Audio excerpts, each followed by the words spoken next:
Hello friends, ഇത് വരുന്നത് എൻ്റെ നാട്ടിൽ തന്നെയാണ് കേട്ടോ. അപ്പോൾ ഈ ആനയും കുട്ടിയുടെ വീഡിയോ ഞാൻ കഴിഞ്ഞ വീഡിയോയിൽ ചെയ്തിരുന്നു.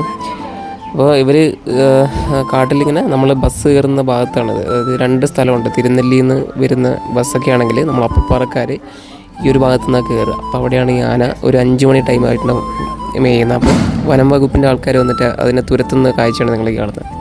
ആനകൾക്ക് വനം വകുപ്പിൻ്റെ ഉദ്യോഗസ്ഥർ അവരുടെ സംരക്ഷകരാണെന്ന് അറിയാം. അതുകൊണ്ട് തന്നെ ഒരു പടക്കം പൊട്ടിക്കുമ്പോഴത്തേക്കും ആനത മുകളിലേക്ക് കയറിപ്പോകുന്ന കാഴ്ചയായിട്ട് നിങ്ങൾ കാണാം. ഞങ്ങൾ ഈ വീഡിയോ പകർത്തുന്നത് ഒരു ട്രെഞ്ചിൻ്റെ എതിർവശത്ത് നിന്നാണ് കേട്ടോ. നമ്മുടെ നാട്ടിലേക്കൊക്കെ രാത്രി കഴിഞ്ഞിട്ടുണ്ടെങ്കിൽ ഈ കൊമ്പന്മാർ വീട് വഴിയൊക്കെ വരുത്തുന്നുണ്ട്. ഈ ചക്ക മാങ്ങ സീസണിലാണ് കൂടുതൽ ഇവറ്റകൾ കാണപ്പെടുന്നത്. അപ്പോൾ ഞങ്ങൾ എത്ര കൂക്കി ഓടിച്ചിട്ടുണ്ടെങ്കിലും ഇവറ്റകൾ പോവില്ല. നമ്മൾ പടക്കം പൊട്ടിച്ചാലും ആന അവിടെ തന്നെ ഉണ്ടാവും. എന്നാൽ ഈ വനപാലകർ വിവരം അറിയിക്കുന്ന ഒരു സംസാരം ഇവിടെ വന്നു കഴിഞ്ഞിട്ടുണ്ടെങ്കിൽ ആന കേട്ട പാതി സ്ഥലം വിടും.